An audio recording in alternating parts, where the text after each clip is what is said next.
Innal hamdalillah nahmaduhu wa nasta'inuhu wa nastahdihi wa nastarshiduh wa na'udzu billahi min syururi anfusina wa min sayyiati a'malina may yahdihillahu fala mudhillalah wa may yudlilhu fala hadiyalah wa ashhadu an la ilaha illallah wahdahu la syarikalah wa ashhadu anna Muhammadan abduhu wa rasuluh usikum wa nafsiya bitaqwallah faqad fazal muttaqun.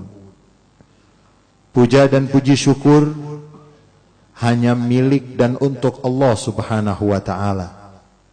Salawat dan salam yang paling indah, yang paling sempurna untuk junjungan Nabi besar Muhammad sallallahu alaihi wasallam, untuk keluarga beliau, para sahabat beliau, dan seluruh pengikut beliau yang setia sampai akhir masa. Saudara-saudara, jamaah Jumat yang dirahmati oleh Allah Subhanahu wa ta'ala, setiap datang hari Jumat berarti datang karunia untuk kita.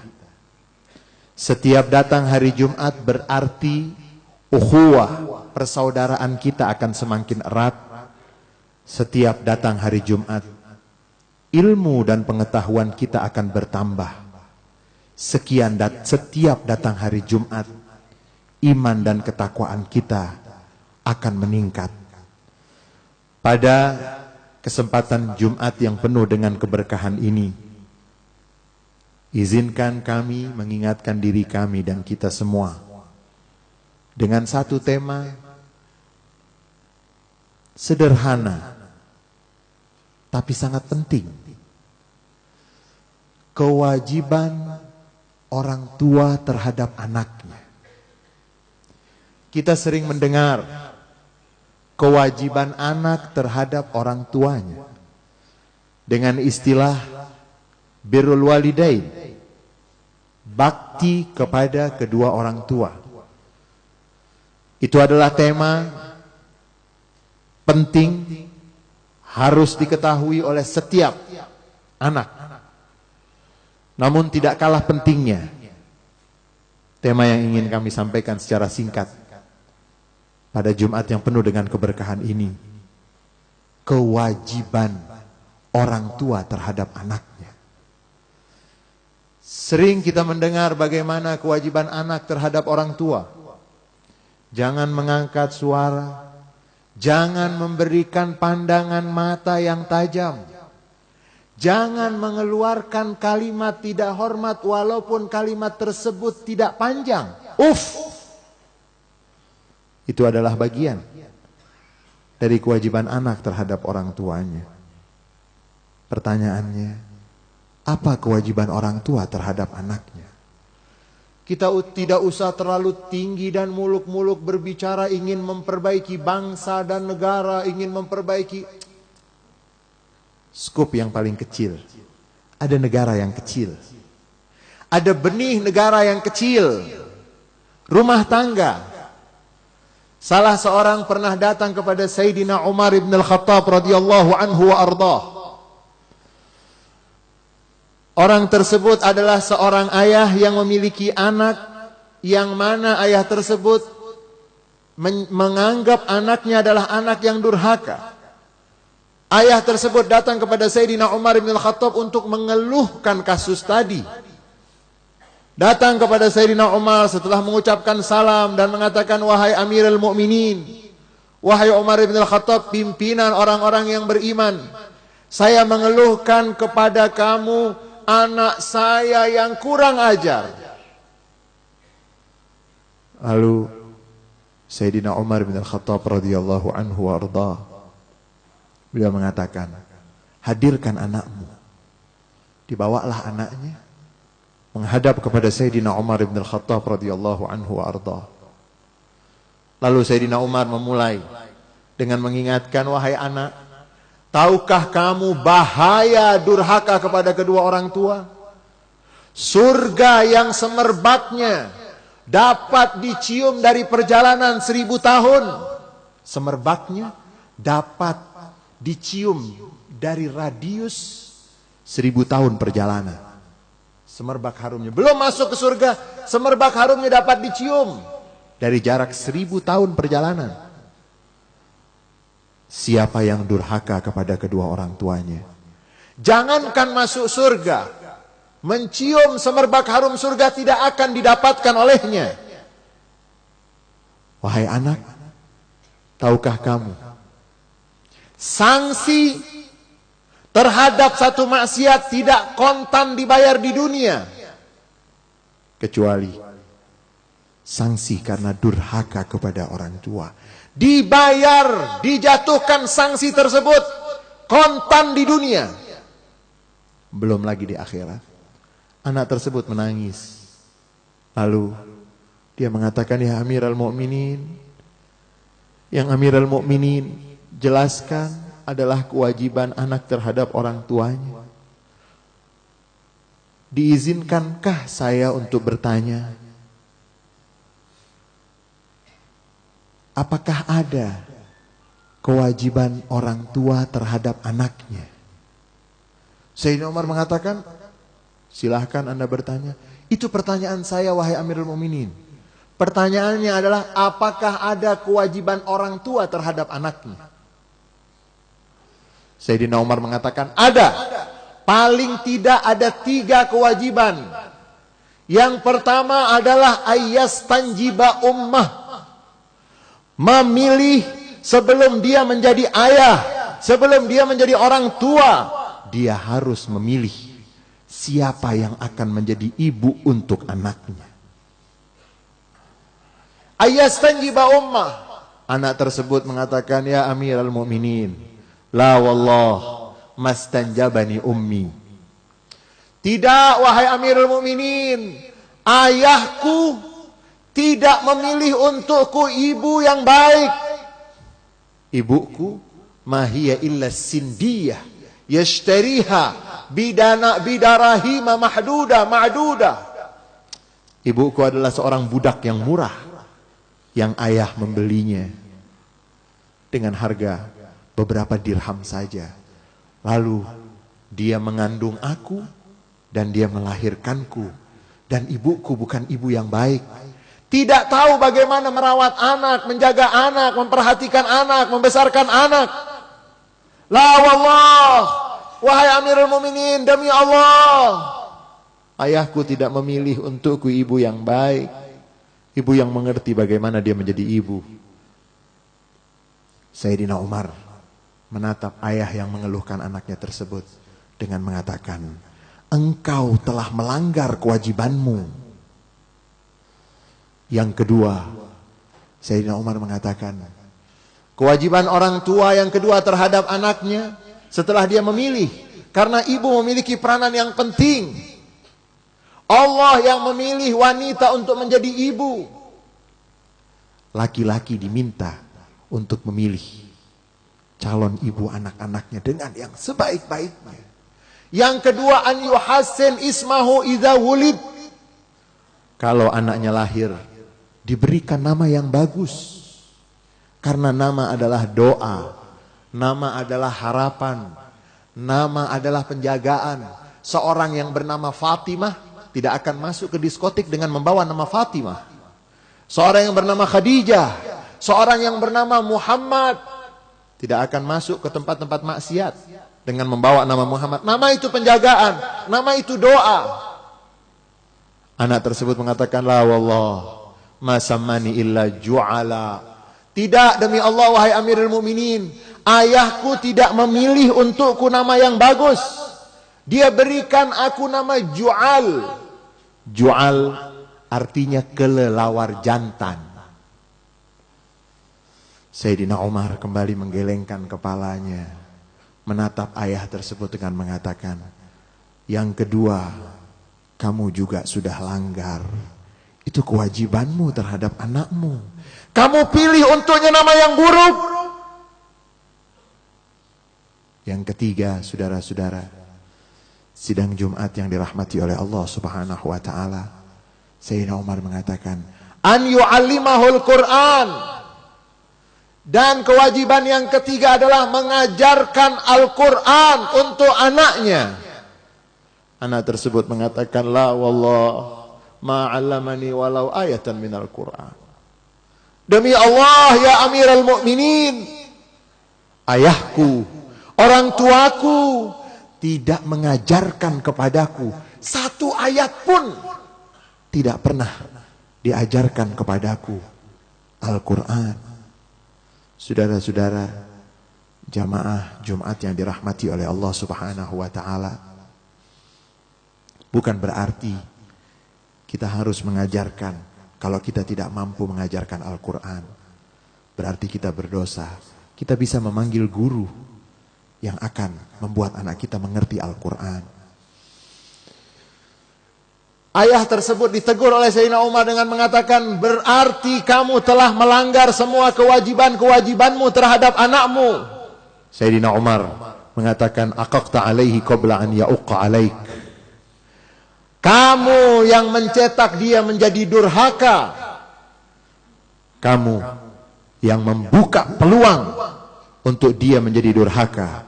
Dia tidak kamu pilihkan ibu yang baik. Dia tidak kamu berikan nama yang baik, dan kamu tidak mengajarkan kepadanya walaupun satu ayat Al-Quran. Saudara-saudara, tidak usah kita berbicara terlalu jauh. Tidak usah kita menuduh yang di luar, menuduh orang-orang yang di luar, kekacauan yang sekarang terjadi, kemunduran akhlak yang sekarang terjadi. Jangan kita salahkan siapa-siapa. Mari kita tegur diri kita, kalau kita sebagai orang tua, sudahkah kita melaksanakan tanggung jawab kita sebagai orang tua dengan sebaik-baiknya? Jangan pernah mengarahkan tuduhan kepada siapapun. Mari kita kritik ke dalam, kita perhatikan ke dalam.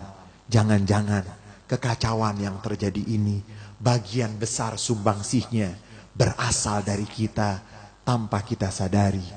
Allah Subhanahu wa taala meminta kepada orang-orang yang beriman untuk menjaga diri dan menjaga keluarga. Jaga dirimu dan keluargamu dari api neraka yang bahan bakarnya adalah manusia yang menjadi bagian dari bahan bakarnya, yang dijaga neraka tersebut sehingga tidak ada yang bisa lari. Dijaga oleh malaikat-malaikat yang kokoh, malaikat-malaikat yang tegas, dan malaikat-malaikat yang tidak akan terganggu dalam melaksanakan tugasnya untuk mengazab siapa yang harus masuk ke dalam api nerakanya. A'udzubillahi minasyaitonirrajim. Bismillahirrahmanirrahim. Ya ayyuhalladzina amanu qu anfusakum wa ahlikum nara wa quduhan nasu wal hijarah 'alaiha malaikatun ghilazun shidadun la ya'sunallaha ma amarahum wa yaf'aluna ma yu'marun. Barakallahu li wa lakum fil Qur'anil 'azim wa nafa'ani wa iyyakum bima fihi minal ayati wadh-dhikril hakim fastaghfiruhu innahu huwal ghafurur rahim.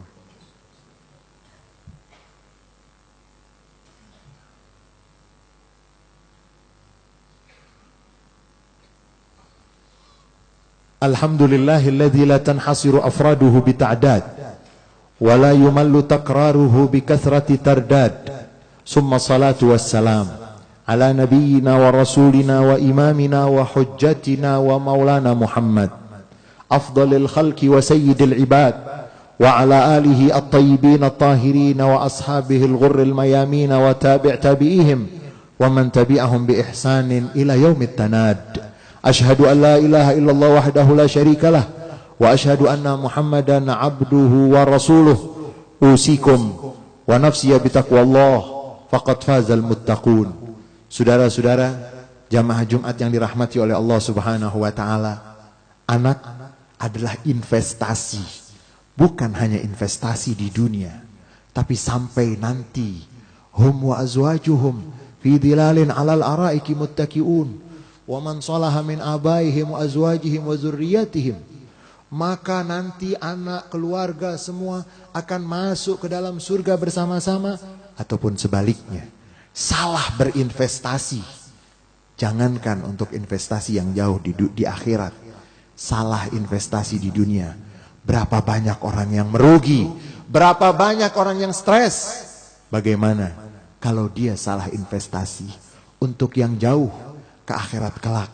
Sehingga mari dalam kondisi negara yang memerlukan banyaknya perubahan, banyaknya perbaikan, kita mulai dari yang paling dekat dengan kita.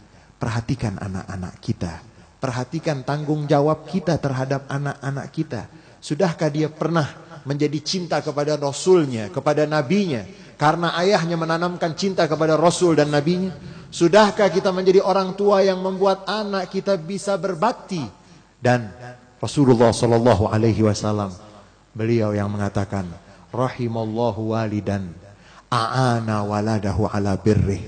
Allah akan merahmati, Allah akan menyayangi orang tua yang membantu anaknya untuk bisa menjadi anak yang berbakti.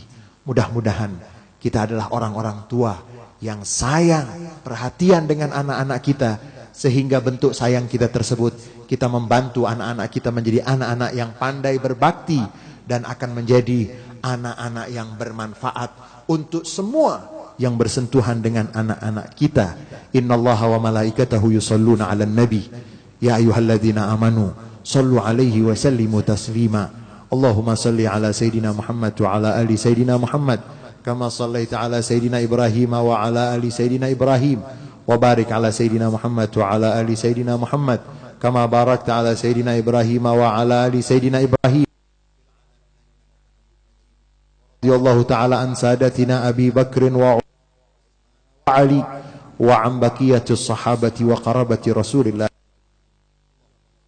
lil muslimina wal muslimat wal mu'minina wal mu'minat al ahya'i minhum wal amwat innaka rabbun rahimun karimun mujibud da'awat wa qadiyal hajat wa ghafiriz dzunubi wal khati'at. Allahumma arinal haqqa haqqa warzuqna ittiba'ah wa arinal batila batila warzuqna ijtinabah. Allahumma ij'al baladana Indonesia sakha'an rakha'a wa sa'ira buldanul muslimin.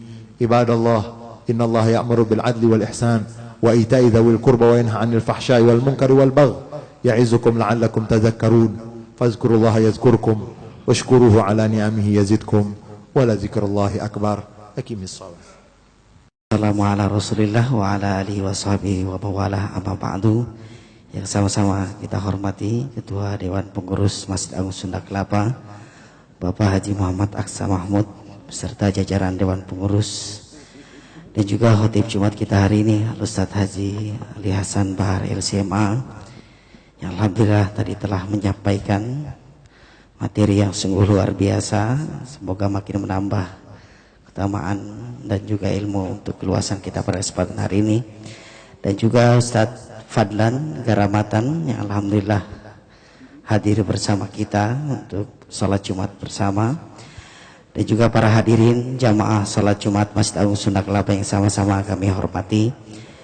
Seperti dan sebagaimana rutinnya, di Jumat pertama akan ada acara dialog setelah sholat Jumat kita. Untuk itu kami mengundang bapak-bapak untuk sama-sama kita mengikuti acara dialog agar merapat ke depan. Kami persilakan bapak-bapak yang memiliki kesempatan dan waktu untuk sama-sama kita bisa merapat ke depan untuk mengikuti acara dialog bersama Dewan Pengurus Masjid Agung Sunda Kelapa dan juga khotib Jumat kita hari ini. Kita akan berikan kesempatan kepada jamaah sekalian untuk bertanya mengenai tentang khutbah Jumat atau mengenai umum masalah agama dan juga masalah Masjid Agung Sunda Kelapa juga khususnya akan insya Allah dijawab oleh Dewan Pengurus Masjid Agung Sunda Kelapa. Baik jamaah, kami langsung persilahkan bagi yang ingin bertanya. 3 penanya kami persilahkan di termin pertama ini. Kalau ada waktu nanti kita lanjutkan. Pak Haji yang pakai peci putih. Ada lagi penanya kedua, kami persilahkan mengenai masalah khutbah Jumat atau masalah agama yang lain atau masalah tentang Masjid Agung Sunda Kelapa. Kami persilahkan kedua yang pakai kemeja Satu penanya lagi, kalau tidak kita tutup 2 penanya saja. Oh, abang nih yang muda semua yang bertanya. Baik, kami langsung persilakan Bapak menyebutkan nama dan mohon langsung. Assalamualaikum warahmatullahi wabarakatuh. Waalaikumsalam warahmatullahi wabarakatuh. Nama saya Muhammad Arifin dari Komplek Pomat Kalibata. Yang ingin saya tanyakan berkaitan dengan ibadah. Pertama, saya pernah tinggal di satu tempat. Kebetulan tempat tersebut ada dari rumah saya ke suatu masjid 50 meter dan masjid yang satu kira-kira 300 meter. Apabila saya waktunya mepet, saya berjemaah ke masjid yang 50 meter. Apabila ada waktu saya luang, saya ke masjid yang 300 meter. Saya kedua masjid tersebut nyaman, walaupun ada sedikit ganjalan. Di masjid yang pertama, bacaan imamnya kurang fasih. Di masjid yang kedua yang agak jauh, bacaan imamnya bagus. Tapi yang menjadi ganjalan bagi saya, satu ketika saya pernah bertanya, Pak, saya sebutlah Pak Ustadz, di sini tidak pernah melaksanakan Isra Mi'raj atau Maulid, karena saya tidak tahu. Jadi salah satu tokoh bilang, wah itu bid'ah itu, nggak ada di sini. Tapi masjid yang 500 meter, 50 meter saya tanya, Pak Ustadz, di sini ada Maulid nggak? Wah ada, nanti insya Allah malam minggu datang ya. Saya pribadi sepakat dengan Maulid, Isra Mi'raj. Yang jadi pertanyaan bagi saya, bagaimana saya menyikapi masalah ini supaya saya nyaman berjemaah di kedua masjid tersebut. Masjid yang 50 meter saya ingin bergabung, masjid yang 300 meter saya kepingin bergabung. Bahkan mohon maaf, ada satu tempat juga di kantor saya yang begitu katanya, wah macam-macam lah. Bid'ah. Sekali waktu saya bertanya, bagaimana mungkin Kiai Haji Mustafa Bisri tidak membid'ahkan? Ya sebagai salah satu contoh, tahlil lah. Tidak saya ikutin. Baik. Jadi itu satu, mohon izin satu lagi. Pada saat tetangga saya tersebut ada meninggal, kebetulan pelayannya bukan grup mereka semua. Bahkan yang tukang gali kubur nggak mau mereka maunya yang bagus-bagus. Iya. Jadi yang tukang gali kubur itu orang kebanyakan. Pada saat makam jenazah dimasukkan, yang orang kebanyakan tersebut berinisiatif untuk azan. Iya. Tapi dilarang oleh mereka. Sementara yang orang kebanyakan tersebut bertanya kepada saya, bagaimana ini Pak? Iya. Jadi mohon izin, ini kendala kami di masyarakat. Iya. Mudah-mudahan bisa menjadi panduan. Terima kasih. Terima kasih. Wassalamualaikum warahmatullahi wabarakatuh. Waalaikumsalam warahmatullahi wabarakatuh. Terima kasih Pak Arifin, dan mohon agak penanya kedua disingkat, fokus ke pertanyaannya. Assalamualaikum warahmatullahi wabarakatuh. Waalaikumsalam. Nama saya Tri Mulyadi. Siapa Pak? Sri. Tri Mulyadi. Iya. Langsung ke fokus pertanyaan. Ketika saya atau kita mendapatkan uang yang haram atau uang yang kita ragu kehalalannya, dan kita nggak bisa nolak untuk itu, atau dalam posisi kita sudah pegang, itu yang harus kita lakukan apa? Uang itu untuk apakah kita buang, apakah kita sumbangan ke yang tidak mampu atau apa? Jadi kadang-kadang saya bingung, itu uang mau diapain? Nggak mungkin saya makan. Terima kasih. Assalamualaikum warahmatullahi wabarakatuh. Baik, terima kasih penanya kedua. Yang ketiga yang pakai rokok. Assalamualaikum warahmatullahi wabarakatuh. Yang saya tanyakan Ustadz, saya pernah namanya Bapak, mohon maaf. dari Yofin Pak. Yofin Dwi Putra. Iya. Yofin Dwi Putra. Yang ingin saya tanyakan Ustadz, saya pernah mendengarkan sebuah hadis yang saya tidak mengerti apakah hadis ini sahih atau tidak. Yang ingin saya tanyakan, dalam hadis itu disebutkan, barang siapa ketika seorang anak hafizal Quran wa ya'mal bima hafidh albasallahu tajan walidayhi yaumal qiyamah. Apakah derajat hadis ini sahih atau tidak, Ustaz? Jazakallah khairan. Baik, terima kasih. 3 penanya dan pertanyaan sudah kami rangkum dan insyaallah langsung mungkin akan dipaparkan dan dijawab oleh guru kita dan khotib Jumat kita hari Al-Mukarram Ustaz Haji Alari Hasan Bahar LCMA. Kami persilakan Pak Ustaz. Bismillahirrahmanirrahim. Alhamdulillah wassalatu wassalamu ala nabiyina wa rasulina Muhammad ibn Abdullah wa ala alihi wa ashabihi wa man tabi'a hudahu wa walah wa la hawla wa la quwwata illa billah. Wallahu alam. Sebelumnya saya ingin mengucapkan penghormatan saya kepada pimpinan kepengurusan Masjid Sunda Kelapa, Bapak Aksa, mudah-mudahan selalu sehat, baik dan berkah. Kemudian Ustadz Fadlan Ramada yang hadir pada Jumat ini, mudah-mudahan ini menandakan Jumat yang penuh dengan keberkahan dan seluruh saudara-saudara semuanya. Wallahu alam. Pertanyaan yang pertama, kalau saya boleh pinjam istilah Profesor Quraish Shihab, itu beliau mengatakan orang-orang yang sebentar-sebentar bilang ini bid'ah dan seterusnya, itu orang-orang yang terlambat lahir. Jadi masalah yang dibahas itu sudah dibahas oleh para ulama, sudah selesai itu. Masalah Anda mau kirim doa kepada selain anak Anda ataupun selain orang tua Anda itu sampai tidak sampai itu. Kemudian nanti prakarsa. Saya mau tanya saja sama yang hadir semuanya. Natal tanggal berapa? 25. Iya. Tapi sudah berapa hari mereka melakukan persiapan? Bukan dari sekarang, sudah 2 minggu yang lalu. Kenapa mereka melakukan itu? Itu namanya kreatif. Selagi kekreatifan tersebut tidak melanggar koridor, maka boleh-boleh saja. Sayyidina Umar bin Khattab radhiyallahu anhu arda, yang dengan menggunakan kalimat bid'ah. Ini jangan-jangan orang yang bilang bid'ah, kalau kita tanya bid'ah artinya apa, dia nggak ngerti. Nah ini kan sekarang problemnya juga seperti itu. Prof. Quraish juga banyak mengingatkan bahwa banyak diantara kita memakai kalimat yang dia sendiri nggak paham. Kalau ditanya bid'ah, apa sih arti bid'ah? Kan begitu. Karena kalau dia pernah belajar agama dengan baik, belajar ilmu syariat Islam dengan baik, dia akan menemukan definisi bid'ah itu lebih dari 5. Dari segi bahasa, menurut Is bin Abdus Salam, apa ini semua.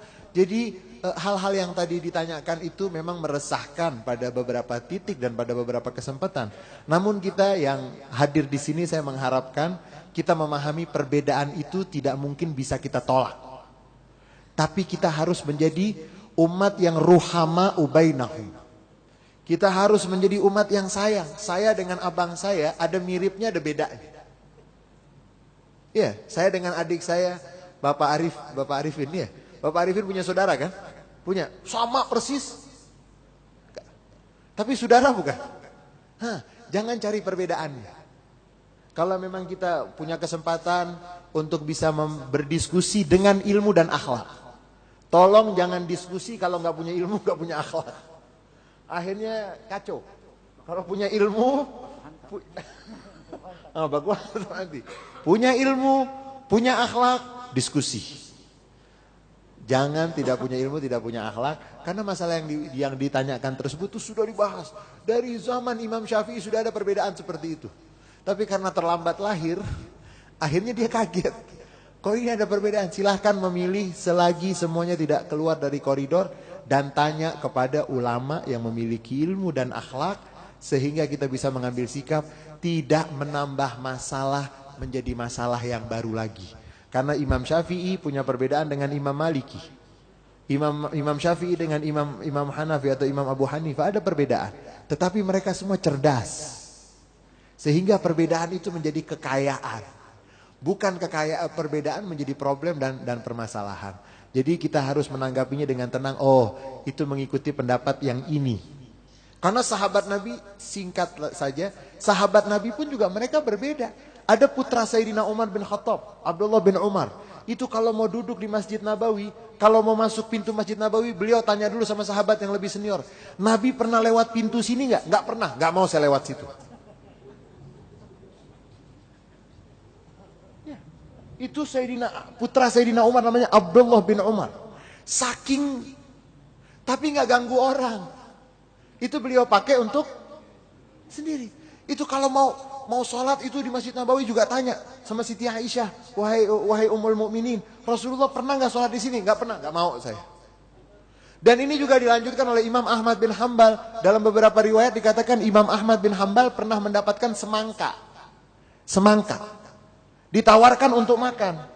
Imam Ahmad bin Hambal mengatakan, sebentar, saya nggak pernah hafal ada hadis Nabi bagaimana cara mengkonsumsi semangka. Saya nggak mau makan. Boleh aja. Tapi jangan terus kita suarakan di Indonesia nggak boleh makan semangka. Kan seperti itu. Jadi perlu dengan ilmu dan dengan akhlak. Itu kira-kira yang bisa saya sampaikan. Wallahu a'lam bishawab. Jadi mau peringatan Maulid Nabi, mau apa, jangan dipaksakan. Peringatan Maulid Nabi mulai menjadi bentuk seremoni, itu apa yang melatar belakangi, tolong dibaca. Yang melatar belakang itu kan perang salib yang tidak pernah selesai, umat Islam kalah terus. Salahuddin Al-Ayyubi, kemudian Syekh Abdul Qadir Al-Jilani, kemudian Syekh Muhammad Ar-Rifai menjadi Thariqah Jilaniyah, Thariqah Rifaiyah. Ini berkumpul dengan Salahuddin Al-Ayyubi mencari solusi. Oh, ternyata sosok Nabi Muhammad sudah hilang. Bagaimana kita bisa mengerahkan semuanya? Kumpulkan malam Rabiul Awal di seluruh negara kita, nyalakan lampu, kumpulkan ulama, umara, rakyat, semuanya untuk mendengarkan kisah Nabi Muhammad.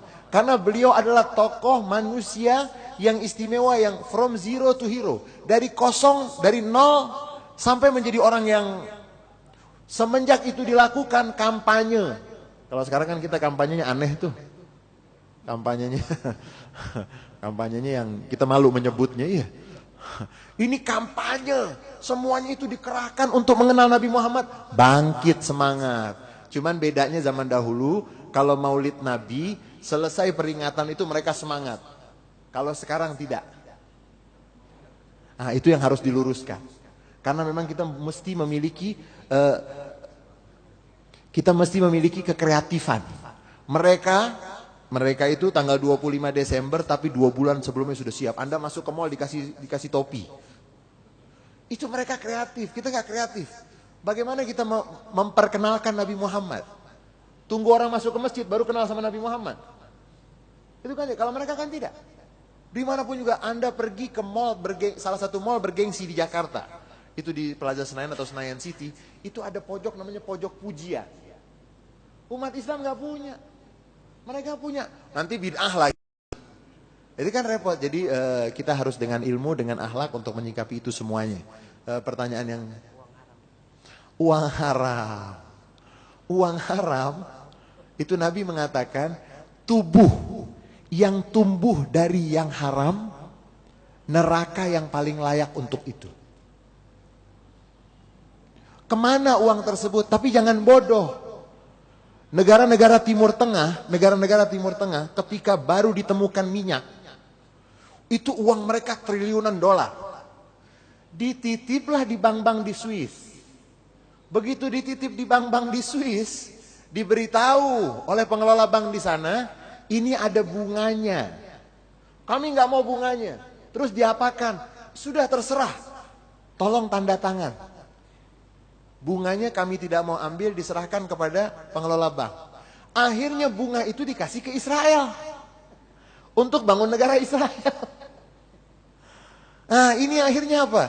Anda tidak sadar. Nah, akhirnya sebagian ulama mengatakan, kalau memang uang dengan jumlah banyak, seperti misalnya yang tadi contoh itu, bank-bank di Swiss yang memberikan bunga, lalu sebagian dari umat Islam yang masih mengatakan itu adalah bagian dari riba, tidak boleh diterima. Akhirnya ada solusi. Yang seperti itu tidak dimakan, tetapi menjadi fasilitas umum yang tidak akan menjadi daging. Karena kita tidak mau kita memiliki di dalam tubuh kita sesuatu yang berasal dari yang haram. Kira-kira seperti itu. Kalau jumlahnya banyak itu untuk fasilitas umum yang gak menjadi daging.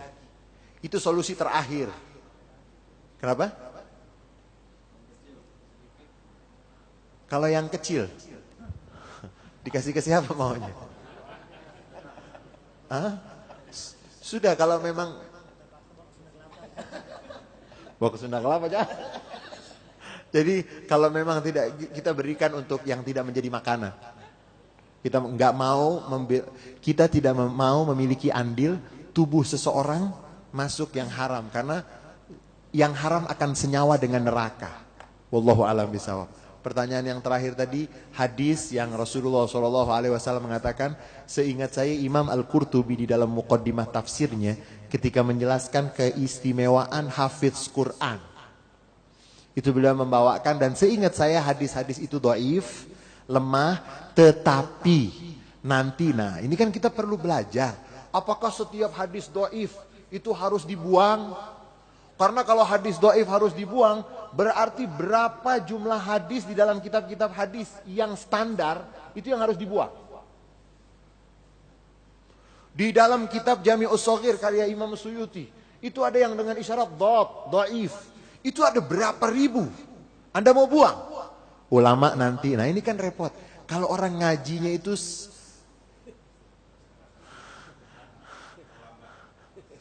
kalau Kiai Mustafa Bisri, itu beliau mengatakan, ada orang ngaji, kan kalau ngaji itu kan kitab ada babnya macam-macam. Dia berhenti di bab namanya bab ghadab, bab marah. Tapi nggak ngaji-ngaji lagi habis itu. Akhirnya yang dia tahu hanya kemana-mana marah terus, ngamuk, karena dia, padahal setelah bab ghadab itu nanti ada bab namanya al-afu, al-hilim, bab sabar, bab memaafkan, nanti ada bab yang itu nggak dilanjutkan. Kayak orang ngaji itu berhenti di bab nikah, poligami, akhirnya yang dihafal cuman itu, dia nggak melanjutkan lagi. Padahal nanti ada aturannya dan seterusnya. Hadis tersebut memang dhaif seingat saya, wallahu alam. Tetapi ulama meneliti lagi, dhaif itu bukan berarti tidak boleh dipakai. Boleh dipakai dengan syarat dan ketentuan berlaku. Di antaranya kalau dhaifnya bukan, atau lemahnya bukan lemah yang sangat, itu satu. Kemudian temanya tidak berkaitan dengan hukum halal dan haram. Kemudian tidak juga pada prinsip agama. Sehingga boleh saja digunakan, dan itu sudah dibahas oleh ulama ratusan tahun yang lalu. Jadi aneh kalau sekarang ada orang muncul, tiba-tiba dia mau menghebohkan hal seperti itu, dia mau membesar-besarkan hal seperti itu, terutama yang berkaitan dengan hafidz Al-Quran. Di dalam tafsir Qurtubi di muqaddimahnya, Imam Qurtubi banyak membawa riwayat-riwayat tersebut, di antara yang tadi sudah disebutkan. Kemudian beliau juga membawakan riwayat apabila seorang memiliki anak, satu yang hafidz Al-Quran, maka satu anak tersebut akan memberikan syafaat kepada minimal 10 dari keluarganya untuk bisa mendapatkan syafaat nanti di hari kiamat. Jadi kira-kira itu yang bisa saya sampaikan, banyak kurangnya. Wallahu a'lam bishawab. Assalamualaikum warahmatullahi wabarakatuh. Waalaikumsalam warahmatullahi wabarakatuh. Subhanallah. Semoga dengan kesempatan yang singkat ini makin menambah keluasan ilmu kita, dan semoga bermanfaat untuk kita semua. Dan kami ucapkan terima kasih atas kesempatan dan waktu dari jamaah sekalian untuk meluangkan di acara kegiatan kita hari ini. Kami atas nama acara mohon maaf yang sebesar-besarnya. Kami tutup dengan sama-sama membaca alhamdulillah rabbil alamin. Wassalamualaikum warahmatullahi wabarakatuh.